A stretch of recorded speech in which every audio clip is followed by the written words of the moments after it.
De retour de Washington où il a conduit la délégation congolaise aux assemblées annuelles du Fonds monétaire international et du groupe de la Banque mondiale, le ministre des Finances, Doudou Fwambali Koundéli Botaï, a présidé ce lundi 27 octobre 2025 à Kinshasa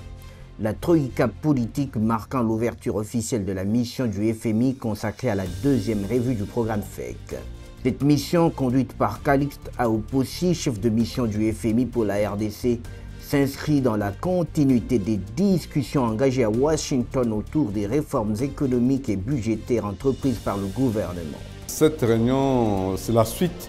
des discussions qui ont commencé à Washington dans le cadre des assemblées annuelles du Fonds monétaire de la Banque mondiale. Déjà, Son Excellence, Monsieur le ministre des Finances, qui a conduit la délégation de la RDC, a eu les premiers entretiens avec la mission du Fonds monétaire international et qui est arrivé au pays pour poursuivre les discussions dans le cadre de la deuxième revue du programme. Cette mission a commencé par Lubumbashi pour s'imprégner du fonctionnement du secteur minier qui compte pour beaucoup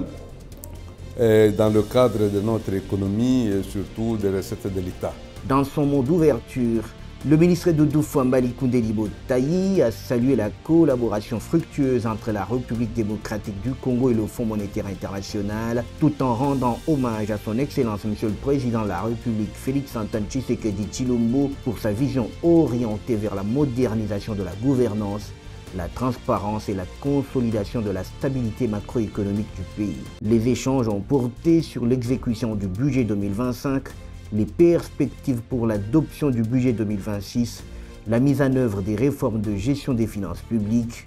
l'opérationnalisation de la DGTCP sur les euro-obligations, ainsi que la coordination entre les politiques budgétaires et monétaires. En cas de conclusion positive, la RDC bénéficiera d'un appui budgétaire de plus de 200 millions de dollars américains et d'un soutien de 125 millions de dollars à la balance des paiements,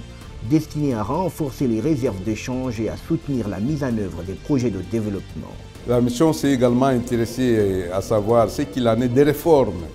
qui étaient prévues dans le secteur des finances publiques qui vont conditionner l'appui budgétaire que nous attendons. Parce que vous savez, pour la première fois, le ministre a sollicité et obtenu qu'une partie de décaissement au titre de la FEC soit orienté vers le budget de l'État pour financer les infrastructures. Et donc, par rapport à ça, il y avait des conditionnalités, des préalables. La mission s'est intéressée à savoir si ces préalables sont remplis. Effectivement, le point qui a été fait démontre que ces préalables, qui concernent essentiellement la gestion des finances publiques, eh bien, ces préalables ont été remplis ou les derniers sont en voie de l'être. Le gouvernement de la République réaffirme sa volonté à respecter les engagements pris avec le FMI, à maintenir la discipline budgétaire et à poursuivre les réformes engagées. Sous la conduite du ministre Doudou Fwambali Koundéli Botaï, le pays reste fermement engagé sur la voie de la stabilité, de la performance et de la transformation économique au service du bien-être du peuple congolais.